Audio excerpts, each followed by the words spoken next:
USME Tube አስደሳች ዜና ወይንም አስደሳች መግለጫ ተሰማ። ከኢትዮጵያ ብሔራዊ ባንክ በመላው ዓለም የምትገኙ ስደተኞች ወይንም ደግሞ ዳያስፖራዎች ሁሉ እናንተን የሚመለከት ከብሔራዊ ባንክ ድንቅና ብዙዎቻችሁን ያስጨነቀው አዲስ መግለጫ የእናንተን ሰላም የሚያረጋጋና ሰላማችሁን የሚሰጥ በተለይ ደግሞ ከባንክ አካውንት ጋርና ናሽናል አይዲ ማጣመርን በተመለከተ ለእናንተ ብቻ አዲስ የሆነ መረጃ ወጥቷል።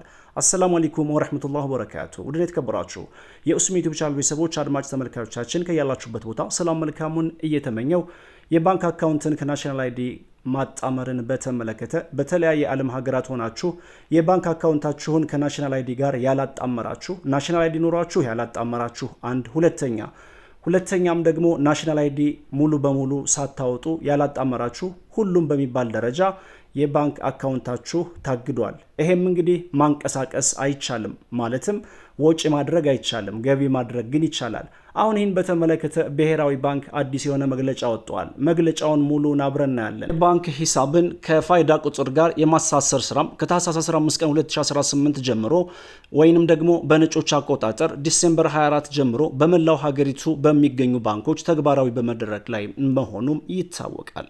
የኢትዮጵያ ብሔራዊ ባንክ ባወጣው የባንክ ሂሳብን ከፋይዳ ዲጂታል መታወቂያ ጋር የማጣመር ሀገር አቀፍ የትግበራ መርሃ ግብር መሰረት ሂሳባቸውን የማያስተሳስሩ ደንበኞች የባንክ ሂሳባቸው ከወጪ ወይንም ደግሞ ተንቀሳቃሽ ግብይት የታገደ ወይንም ደግሞ ኖ ዴቢት የሚሆን ሲሆን እገዳው የሚነሳው ደንበኛው የፋይዳ መታወቂያ ቁጥሩን ከባንክ ሂሳብ ቁጥር ጋር ሲያስተሳስር ብቻ እንደሆነም ተገልጿል። ከዚህ በበላይ የተሰጠው አቅጣጫ የዲፕሎማቲክ ማህበረሰቡንና በውጭ ሀገር የሚኖሩ ነዋሪዎችን አይመለከትም። እዚህ ጋር ነው ዋናው ጉዳይ። በውጭ ሀገር የሚገኙ የሂሳብ ባለቤቶች አስፈላጊውን ማስረጃ በአካል ወይንም ደግሞ በህጋዊ ወኪሎቻቸው አማካኝነት ለባንኮች በማቅረብና በማረጋገጥ ከዚህ ውሳኔ ነፃ መሆን ይችላሉ ይላል። ማለትም ነፃ መሆን ይችላሉ ማለት በጊዜያዊነት እገዳውን ማስነሳት ይችላሉ። ህጋዊ ወኪል ከሌላችሁና ሰነድን ማቅረብ ካልቻላችሁ ደግሞ በምን አይነት መንገድ ማስለቀቅ እንደምትችሉ በመጨረሻ አካባቢ መነግራችሁ ይሆናል። በ27 ከተሞች የሚገኙ ቅርንጫፎች የኢትዮጵያ ብሔራዊ ባንክ ባወጣው መመሪያ እስከ ግንቦት 6 ቀን 2018 ወይንም ደግሞ በነጮች አቆጣጠር ሜይ 14 2026 ከፋይዳ መታወቂያ ተለዋጭ ቁጥሮ ጋር ወይንም ደግሞ ኤፍኤኤን ጋር የያዙ የባንክ ሂሳባቸው ወይንም ደግሞ የባንክ ሂሳቦችን ከውጭ ግብይት የታገደ ወይንም ደግሞ ኖ ዴቢት የተደረገ መሆኑ ይታወቃል። ስለሆነም የውጭ ክልከላው ኖ ዴቢት የሚነሳው የፋይዳ መታወቂያ ቁጥሮን ከባንክ ሂሳብ ቁጥር ጋር ሲያስተሳስሩ ብቻ መሆኑን እየገለጽን የተቀሩት የኢትዮጵያ ክፍሎች የሚገኙ የባንካችን ደንበኞች እስከ ሰኔ 30 ቀን 2018 ወይንም ደግሞ ጁላይ 7 2026 ሂሳቦን ከፋይዳ መታወቂያ ተለዋጭ ቁጥሮ ወይንም ደግሞ ኤፍኤኤን ጋር ማያያዝ ያለባችሁ መሆኑን በአክብሮት እንገልጻለን ይላል የኢትዮጵያ ብሔራዊ ባንክ። በመላው ዓለም የምትገኙ ስደተኞች እህቶቻችን፣ ወንድሞቻችን እንዲሁም ደግሞ ዳያስፖራ ማህበረሰብ የባንክ ሂሳባችሁን በኢንተርኔት ባንኪንግ አማካኝነት ከስደት ሆናችሁ ልታንቀሳቀሱ ትችላላችሁ።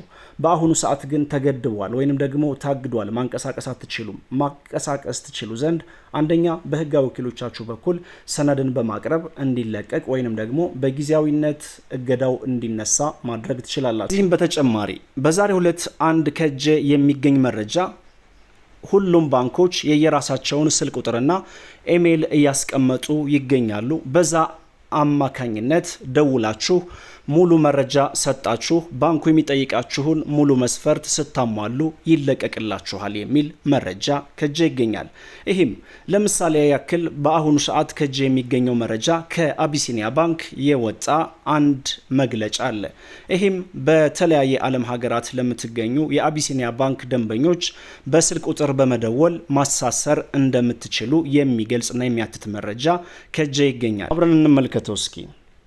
የኢትዮጵያ ብሔራዊ ባንክ ሚያዝያ 2018 ባወጣው መመሪያ መሰረት የፋይዳ መታወቂያ ቁጥራቸውን ከባንክ ሂሳባቸው ጋር ያላስተሳሰሩ ደንበኞች ሂሳባቸውን እንዳያንቀሳቅስ መደረጉ ይታወሳል። ነገር ግን በውጭ ሀገር የሚገኙ የሂሳብ ባለቤቶች አስፈላጊውን ማስረጃ ለባንካችን ወይም ደግሞ ለባንኮች በማቅረብና በማረጋገጥ ከዚህ ውሳኔ ነፃ መሆን እንደሚችሉ ተገልጿል።